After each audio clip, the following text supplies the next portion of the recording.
The 2020 election was manifestly rigged in broad daylight.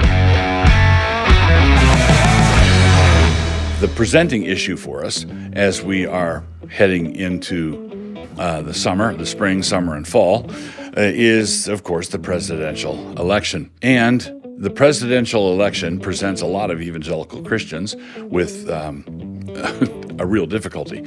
They know that they don't want to vote for the Menshevik, Biden, or whoever the Mensheviks behind Biden are. They don't want to vote for him.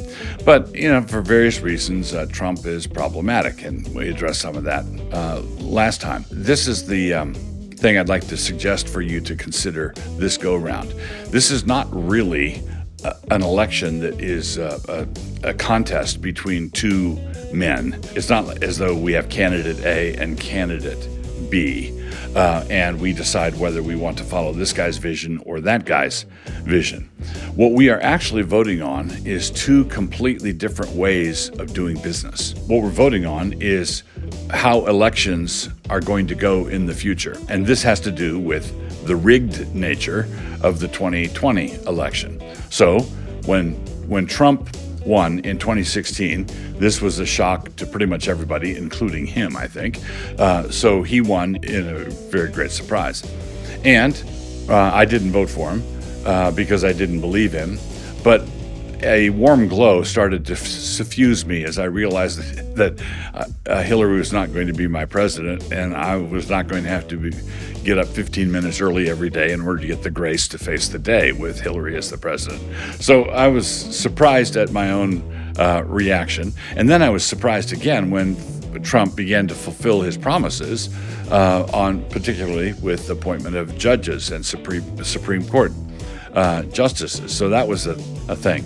But from before Trump was inaugurated, there was a concerted effort to bring down his presidency, the FBI, the Russian collusion, all the shenanigans, and culminating in the funny business of the 2020 election, and there's more funny business in the 2024 election. I am not talking about primarily, maybe third and fourth down the list I might be talking about it, but I'm not talking about funny business in the dead of night. I'm not talking about the rigged election in secret places. What I'm talking about is the rigging of the election that is happening in broad daylight. If you read Molly Hemingway's book, Rigged, you will see a devastating recounting of all the things that were done at high noon with cameras running.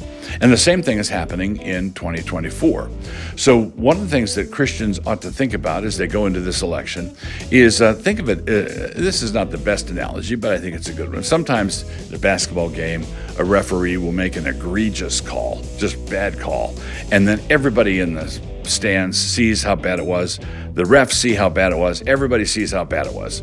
And then 2 minutes later, there's a makeup call where you make up an offense the other way in order to even things out. This is a makeup election.